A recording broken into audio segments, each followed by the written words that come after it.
जरा सोचिए, जिस लड़की की फिल्मी लोकेशन पे प्री वेडिंग हो रही हो, करोड़ों की शादी हो, करोड़ों का घर गिफ्ट में मिले और फिर कुछ ही महीनों के बाद वही लड़की अपने ही घर में अपने ही पति के इंजेक्शन से धीरे धीरे मौत की तरफ ढकेली जाए। आज की कहानी ऐसी है कि खत्म होने के बाद भी आपके दिमाग में बस यही सवाल घूमेगा, क्या सच में किसी की बीमारी किसी के लिए इतनी बड़ी शर्म बन सकती है कि वो उसे मार डालने की प्लानिंग कर ले। बात है मई 2024 की, बेंगलुरु सिटी का मरथहल्ली इलाका। यहाँ रहते थे रिटायर्ड इलेक्ट्रिकल इंजीनियर मुनि रेड्डी और उनकी पत्नी लॉयर सौजन्या रेड्डी। उनकी छोटी बेटी डॉक्टर कृतिका एम रेड्डी, जिसकी उम्र 28 साल थी, वह भी बेंगलुरु में ही डर्मेटोलॉजिस्ट के तौर पर काम कर रही थी।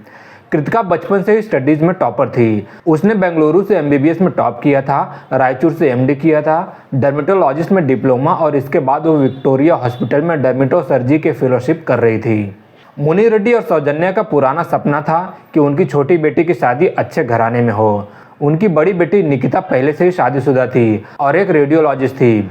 अब उनका सारा फोकस कृतिका की शादी पर था। विक्टोरिया हॉस्पिटल में ही कृतिका के कुछ कॉमन फ्रेंड्स ने उसका इंट्रोडक्शन एक दूसरे डॉक्टर से कराया, डॉक्टर महेंद्र रेड्डी। महेंद्र भी एक वेल सेटल्ड फैमिली से था और उसने एमबीबीएस और एमएस किया था और एक नामी गैस्ट्रोएंट्रोलॉजिस्ट के रूप में काम कर रहा था। उसके घर पर पिता श्रीनिवास रेड्डी बालाजी मेडिकल नाम से मेडिकल शॉप चलाते थे।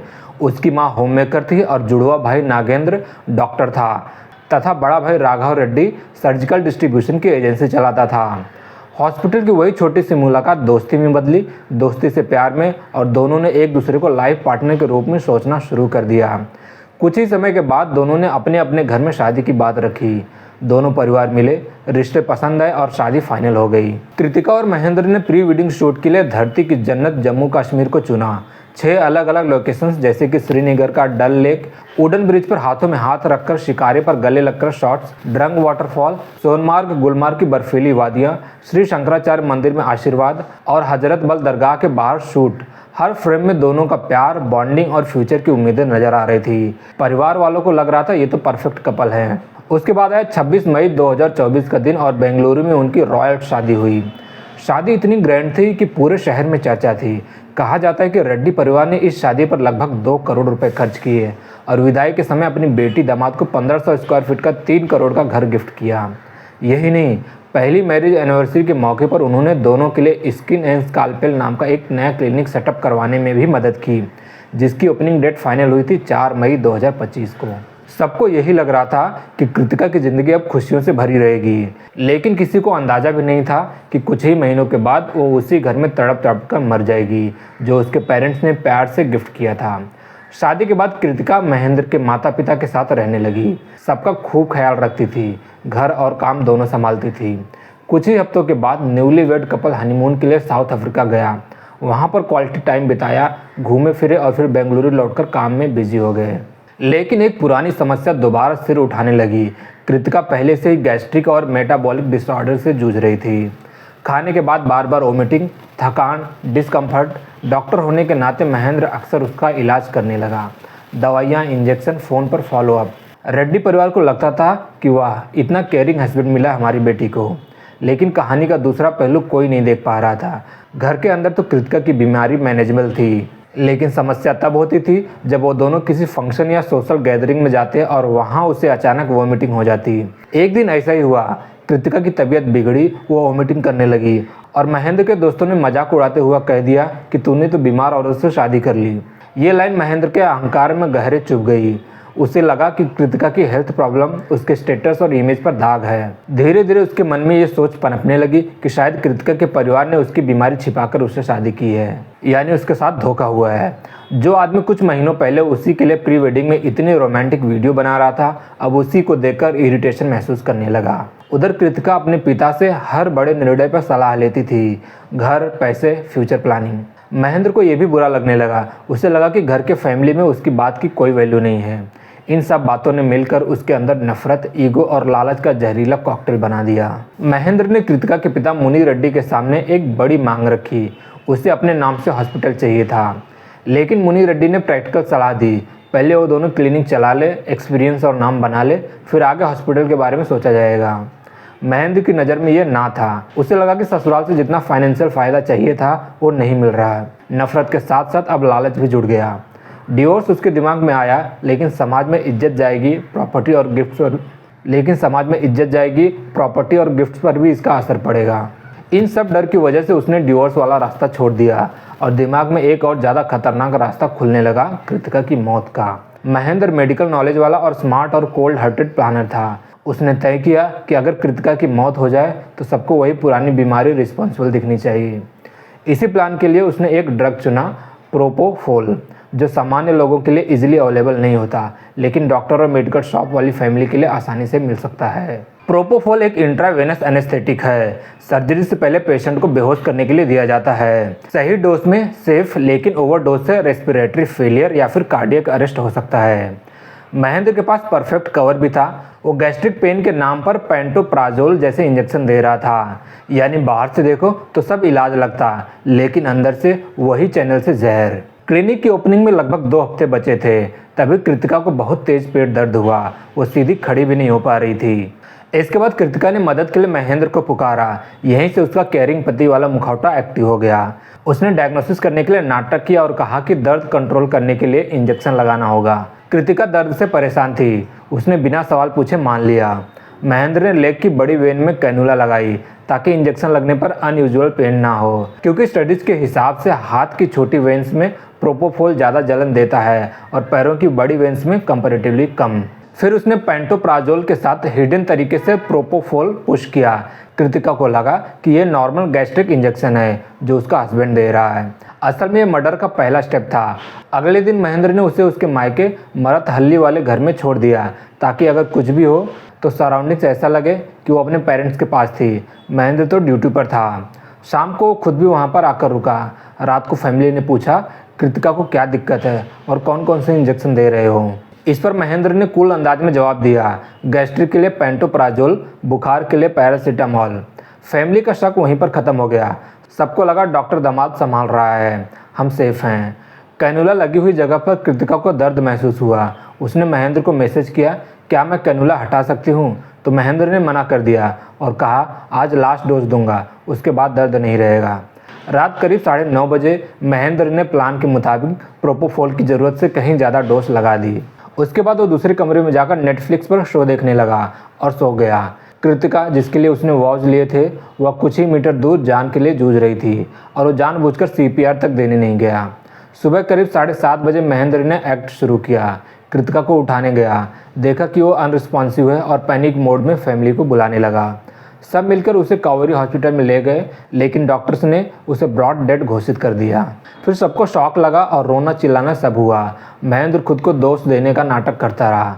मैं उसे बचा नहीं पाया क्योंकि कृतिका की तबीयत पहले से ही खराब रहती थी। सबको यही लगा कि ये बीमारी से जुड़ी सडन डेथ है। डॉक्टर्स ने पोस्टमार्टम की सलाह दी। फैमिली इमोशनल थी, इसलिए मना करने लगी। सिर्फ एक इंसान थे जिसने पोस्टमार्टम के लिए ठान लिया, निकिता, यानी कि कृतिका की बड़ी बहन। उसने साफ कहा पोस्टमार्टम के बिना अंतिम संस्कार नहीं होगा। आखिरकार अस्पताल ने मरत हल्ली पुलिस को मेडिको लीगल केस भेजा। अननेचुरल डेथ रिपोर्ट दर्ज हुई। पोस्टमार्टम हुआ और सैंपल्स FSL भेज दिए गए। रिपोर्ट इनिशियली नॉर्मल आई, कोई स्पष्ट बात सामने नहीं आई। फैमिली ने इसे ईश्वर की मर्जी मान लिया। कृतिका की यादों से भरे उसे 3 करोड़ वाले घर में जाना उसके लिए असहनीय हो चुका था। करीब 3 महीने के बाद मुनि रेड्डी ने वो घर डोनेट कर दिया और बाहर नेम प्लेट लगवाई, in memory of doctor Kritika M Reddy. उधर महेंद्र धीरे धीरे बिल्कुल अलग इंसान बन रहा था। कृतिका की मौत के कुछ ही समय बाद महेंद्र ने इंस्टाग्राम पर नया अकाउंट बनाया।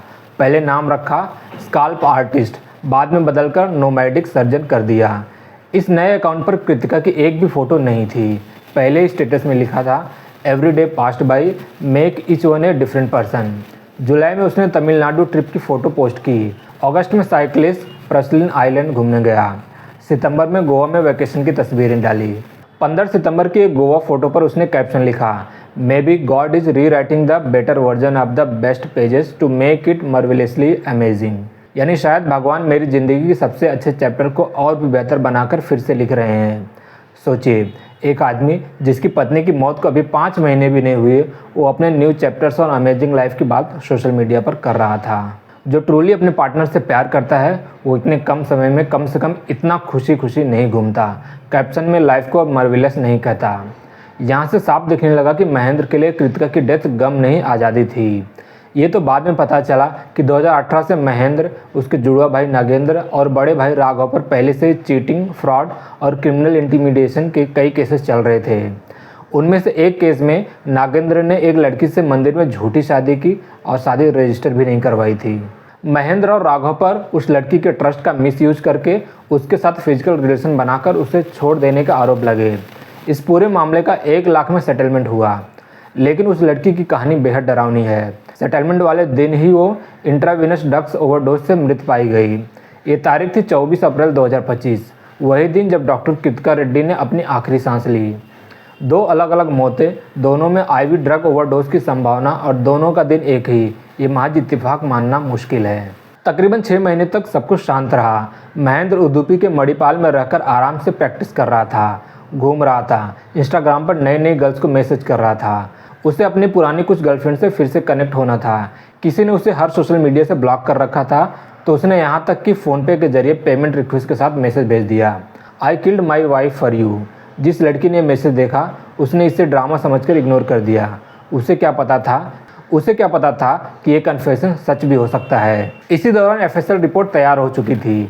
13 अक्टूबर 2025 को जब यह रिपोर्ट बाहर आई तो कृतिका के परिवार की दुनिया फिर से हिल गई। रिपोर्ट में साफ लिखा था कि कृतिका के ऑर्गन्स में प्रोपोफॉल के ट्रेसेस मिले हैं और ओवरडोज के कारण रेस्पिरेटरी फेलियर से उसकी मौत हुई। यानी ये नेचुरल डेथ नहीं, सोची समझी हत्या थी। मुनीर रेड्डी ने उस दिन 13 अक्टूबर को मरतहल्ली थाने में अपने दामाद डॉक्टर महेंद्र रेड्डी के खिलाफ एफआईआर दर्ज कराई। अननेचुरल डेथ वाले केस को मर्डर में रिक्लासिफाई किया गया।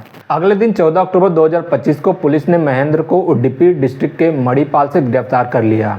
उसका मोबाइल और लैपटॉप जब्त कर फॉरेंसिक के लिए भेजे गए। यहीं से पुलिस को फ़ोनपे वाला वही मैसेज भी मिला, I killed my for you. Police ने उन सभी लड़कियों से पूछताछ की जिन्हें महेंद्र मैसेज कर रहा था। जांच में साफ हुआ कि इन लड़कियों का मर्डर में डायरेक्ट इन्वॉल्वमेंट नहीं है, असल मास्टरमाइंड महेंद्र खुद था। जांच में पुलिस ने जो सीक्वेंस सामने रखा उसके मुताबिक महेंद्र को कृतिका की क्रोनिक इलनेस से इरिटेशन होने लगी। दोस्तों के तानों से उसे लगा कि उसे बीमार पत्नी थमा दी गई। हॉस्पिटल ना मिलने, ईगो और पैसे की लालच से उसका गुस्सा और बढ़ा।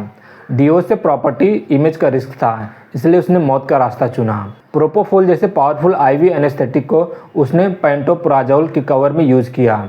इंजेक्शन लेग की वेन में लगाया ताकि अनयूजुअल पेन ना हो और किसी को शक ना हो। डोज जानबूझकर ज़्यादा रखी, सीपीआर नहीं दिया और डेथ का पूरा ब्लेम पुरानी बीमारी पर जाने दिया।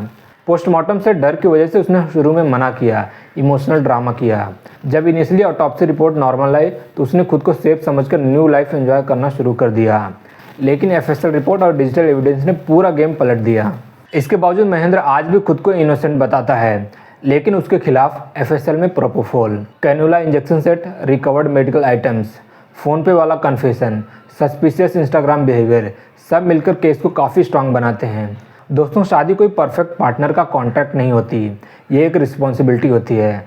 साथ वाले की कमजोरियों, बीमारी और इनर स्ट्रगल्स में साथ खड़े रहने की ज़रूरत होती है। कृतिका को अपने पति से सपोर्ट, पेशेंस और केयर चाहिए थी। महेंद्र ने उसे दिया जजमेंट, गुस्सा, धोखा और आखिर में मौत।